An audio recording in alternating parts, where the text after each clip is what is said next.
Muito bem. Então agora vamos continuar a resolução da questão 5, lá da página 473. Essa é a terceira parte, desta resolução. E nós vamos partir então para resolver aquela equação do segundo grau, que nos permitirá calcular o valor do raio dos círculos intermediários. Vamos a ela então. Veja bem. Nós ficamos bem aqui. Nós chegamos a esta equação do segundo grau porque o maior expoente da incógnita R é 2, então é a equação do segundo grau, também chamada equação quadrática. Tá? E nós dividimos toda a equação por 2 para que os coeficientes, ou seja, os números, ficassem menores. Com isso facilitasse as nossas contas, né? Então, olha só, 2 dividido por 2 dá 1, que a gente não precisa escrever, 1R2. Menos 4 dividido por 2 dá menos 2, R. Menos 2 dividido por 2 dá menos 1. E 0 dividido por 2 dá 0. Então, eu dividi toda a equação por 2. Como isto é uma equação do segundo grau, existe uma fórmula resolutiva para a gente resolver isso, né? Para a gente conseguir encontrar o valor de R. Vamos lembrar então que fórmula é essa, né? Que aqui no Brasil é erroneamente chamada de fórmula de Bhaskara. Eu não sei de onde é que veio esse termo, o único país do mundo que usa essa denominação é o Brasil. Não entendo mesmo, mas enfim. Então está aqui, ó. Se eu tiver uma equação, essa é a fórmula resolutiva. Se eu tiver uma equação da forma ax² mais bx mais c igual a 0, para resolvê-la eu preciso primeiro achar uma coisa chamada discriminante, né, que a gente costuma chamar de delta, que é b² menos 4ac, b2 menos 4ac. E para encontrar o valor da incógnita, basta usar essa fórmula resolutiva aqui. Menos b mais ou menos raiz quadrada de delta sobre 2a. Tá? Então é isso que nós vamos fazer. Olha lá. Só que no nosso caso aqui, né, a incógnita não é mais o x, e sim o r, mas não muda nada. Observe. O a, lembra que é ax2 mais bx mais c? Então o a é quem está perto do r ao quadrado. Ora, como não tem nada é porque o a vale 1. Tá aqui. O b é quem está perto do r. Quem está perto do r é o menos 2. Então, menos 2.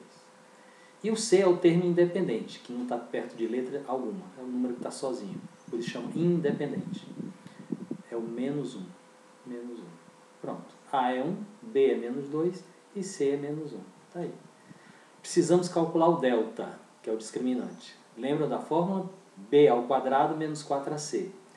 B é menos 2 ao quadrado. Está aqui, quadrado de menos 2. Menos 4 da fórmula A. O A vale 1, está aqui o A.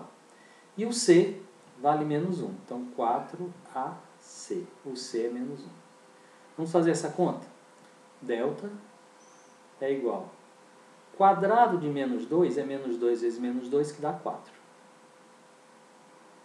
Menos 4 vezes 1 dá menos 4. Vezes menos 1 dá mais 4, né? Se eu multiplicar dois números negativos, o resultado será positivo. Então, 4 mais 4. Conclusão. O discriminante vale 8. O discriminante vale 8. Aplicando, então, na fórmula resolutiva, lembra qual é a fórmula resolutiva? Menos b mais ou menos raiz quadrada de delta sobre 2a. Vamos fazer isso. Menos o b. O b é menos 2, então fica menos o menos 2. Mais ou menos da fórmula. Raiz quadrada de delta, como o delta é 8, né? Nós achamos que o delta é 8. Raiz quadrada de 8. Está feito. Embaixo, 2 vezes o a. O a vale 1, então 2 vezes 1. Vamos fazer conta. Menos o menos 2, a gente sabe que toda vida que tiver um sinal negativo antes de um parênteses, esse sinal negativo está mandando trocar o sinal de dentro. Então, se era negativo, passa a ser positivo. Ou dizendo de outra forma, como vocês gostam, menos multiplicado por menos dá mais, né? Menos por menos dá mais, está aqui. Então ficou mais 2. Mais ou menos.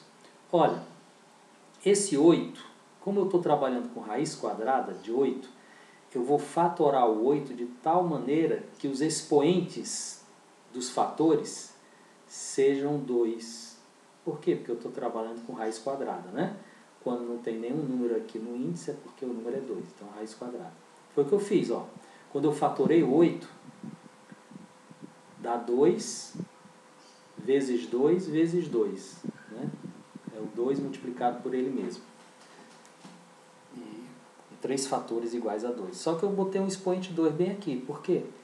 Porque eu quero que os expoentes sejam 2 ou múltiplo de 2. Então, 2 vezes 2 vezes 2 é a mesma coisa que 2 vezes 2 ao quadrado. Né? Eu juntei 2 fatores 2 nessa potenciação aqui. Olha qual vai ser o meu objetivo. Aqui, 2 vezes 1 é 2, né? Não tenho o que discutir. Então, repetir esse 2 está repetido aqui, mais ou menos está repetido aqui. Olha o que foi que eu fiz aqui.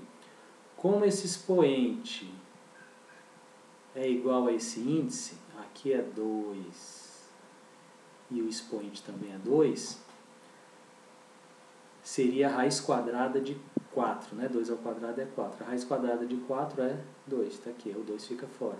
Ou, como se costuma dizer, eu cancelo, eu não gosto muito desse termo, mas vai lá.